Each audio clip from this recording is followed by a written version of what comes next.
आखाती देशातील युद्धजन्य परिस्थितीमुळे इंधन टंचाई गंभीर बनली आहे। हॉटेल व्यावसायिकांना अत्यंत कमी प्रमाणात गॅस सिलेंडर मिळत आहेत।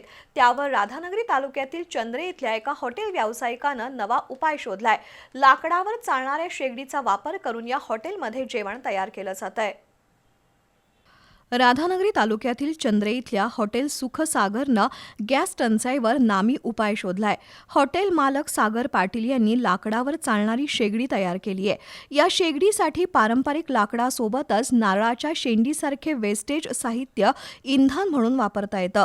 एकदा पेट घेतल्यावर गॅसपेक्षा प्रभावीपणे ही शेगडी जळते। या शेगडीला छोटासा फॅन बसवलाय, त्यामुळे शेगडी पेटवताना त्रास होत नाही आणि वेळेची बचत होते। शिवाय जेवण पटकन तयार होतं। गॅस सिलेंडर मिळत नसल्यामुळे व्यवसाय बंद करण्याची वेळ आली होती, मात्र हार न मानता लाकडी शेगडीचा पर्याय अवलंबल्याचं सागर पाटील यांनी सांगितलं। परिसरातील इतर हॉटेल व्यावसायिकांनी सुद्धा आता लाकडी शेगडीचा अवलंब करण्यास सुरुवात केली आहे, त्यामुळे गॅस टंचाईची झळ कमी झाली आहे।